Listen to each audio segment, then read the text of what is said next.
Indonesia tuh punya komitmen yang luar biasa besar buat pendidikan. Sampai-sampai konstitusi kita itu ngasih mandat anggaran khusus loh. Tapi anehnya, di lapangan, jutaan anak kita justru malah nggak sekolah. Kok bisa janji segede itu nggak nyampe ke mereka? Nah, ini mau kita bongkar bareng-bareng. Oke, kita mulai langsung dari angka yang jujur aja bikin kaget. 2,6 juta. Dan ini bukan cuma angka di atas kertas ya. Ini 2,6 juta anak usia SD dan SMP yang harusnya lagi belajar, lagi main sama temennya, tapi malah kehilangan kesempatan itu. Masa depan mereka jadi taruhannya. Angka inilah yang jadi inti masalah kita hari ini.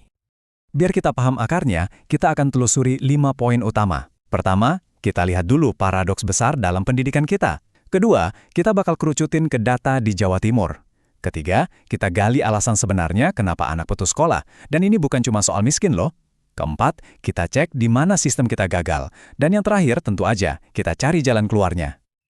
Oke, kita masuk bagian pertama. Disinilah letak masalah utamanya. Janji manis dari negara yang ternyata kok kayak berbenturan sama kenyataan pahit yang dialami jutaan anak.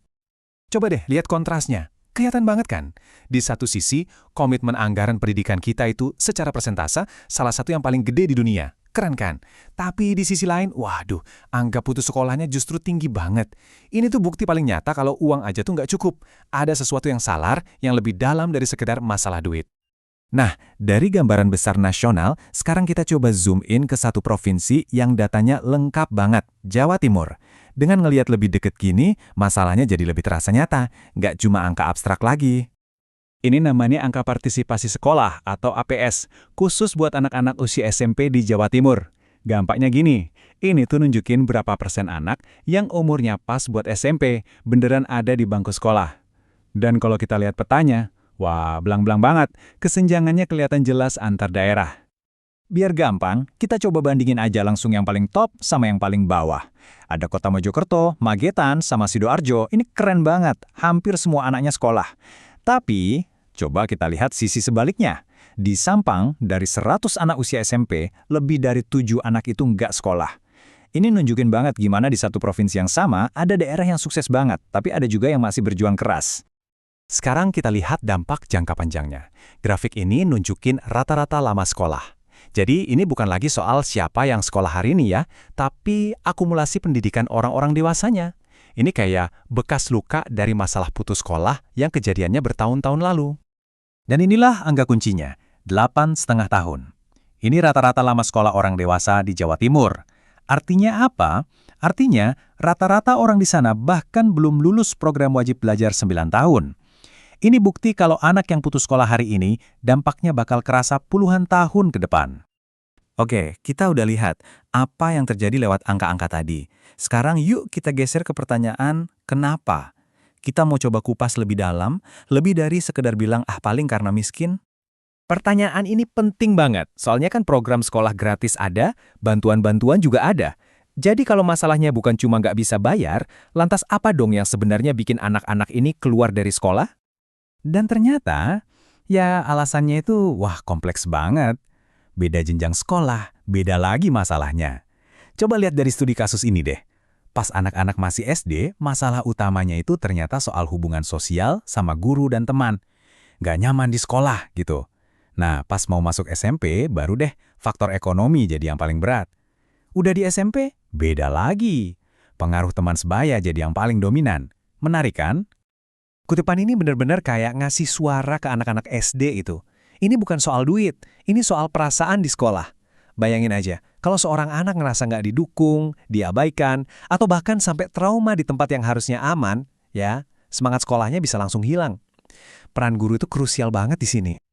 Nah, ini logika ekonomi yang beda lagi. Bukan sekedar nggak mampu bayar, tapi lebih ke nggak ada gunanya. Ketika pendidikan di sekolah dianggap nggak nyambung sama dunia kerja nanti, beberapa keluarga mikir, ngapain buang-buang waktu dan uang, toh nanti juga kerjanya nggak pakai ijazah. Ini soal persepsi, soal nilai dari pendidikan itu sendiri. Kalau buat siswa yang lebih tua, masalahnya makin rumit. Ada masalah di rumah yang bikin frustasi, terus di sekolah, ketemu teman yang senasib. Akhirnya mereka bikin lingkaran pertemanan sendiri, yang seringnya malah negatif, kayak jadi sering bolos.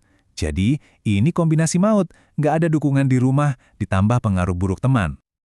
Oke, kita udah paham alasan-alasan personalnya. Sekarang kita zoom out lagi, kita lihat gambaran besarnya. Di mana sih letak kegagalan sistem kita yang bikin masalah ini kok ya ada terus? Walaupun anggaran pendidikan kita 20%, tapi coba lihat uangnya lari kemana. Hampir 90% itu habis cuma buat bayar gaji dan tunjangan guru. Artinya, yang benar-benar nyampe ke siswa dalam bentuk program bantuan, pelatihan, atau intervensi langsung itu cuma sekitar 10%. Dikit banget kan? Akibatnya, ya jelas, Pemda yang harusnya paling tahu kondisi di lapangannya, jadi nggak punya dana buat bikin program sendiri. Anggaran mereka udah kekunci buat ngejalanin perintah dari pusat, terutama buat bayar gaji. Jadi nggak ada ruang buat inovasi yang sesuai kebutuhan lokal. Dan ini dia masalah klasik tapi fatal, data. Ada program bantuan bagus kayak program Indonesia Pintar, niatnya baik, tapi sering banget salah sasaran. Kenapa? Karena data keluarga miskin yang dipakai itu data lama, nggak diupdate. Jadi ya, bantuan yang harusnya nyampe ke si A malah nyasar ke si B. Oke, kita udah ngomongin masalahnya panjang lebar. Sekarang, bagian yang paling penting, solusinya gimana? Karena di tengah semua masalah ini, sebenarnya ada kok cara-cara yang udah terbukti berhasil. Sebenarnya, langkahnya cukup jelas. Dan ini langsung menjawab masalah-masalah tadi. Pertama, benerin cara kita ngasih bantuan. Harus pinter dan tepat sasaran. Kedua, fokus ke manusianya, guru dan teman-temannya.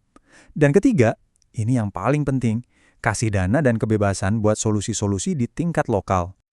Dan ini bukan cuma teori loh, ini contoh nyata dari Surabaya. Mereka nggak nungguin pemerintah pusat. Mereka jemput bola, data anak satu persatu, bikin program di mana siswa saling bantu, siapin jalur pendidikan alternatif kayak kejar paket, sampai gandeng kampus buat bantu. Ini semua solusi yang tumbuh dari bawah, dari kebutuhan nyata. Jadi intinya apa? Kita butuh cara pandang yang baru. Anggaran pendidikan yang segede itu mestinya nggak cuma buat bayar yang rutin-rutin aja, tapi harusnya dipakai buat ngasih kekuatan dan ngasih dana ke inovasi-inovasi lokal kayak yang dilakuin di Surabaya. Udah nggak zaman lagi pakai satu kebijakan buat semua daerah. Sekarang saatnya dukung apa yang emang udah terbukti jalan di lapangan. Nah, pada akhirnya pertanyaannya jadi simpel banget sebetulnya. Masalahnya kita udah tahu. Penyebabnya kita udah ngerti. Contoh solusinya yang berhasil ada. Jadi pertanyaannya tuh bukan lagi apa yang harus kita lakukan, tapi lebih ke kapan kita mau mulai dan gimana caranya kita bisa benar-benar nerapin perubahan yang udah jelas-jelas kita butuhin ini.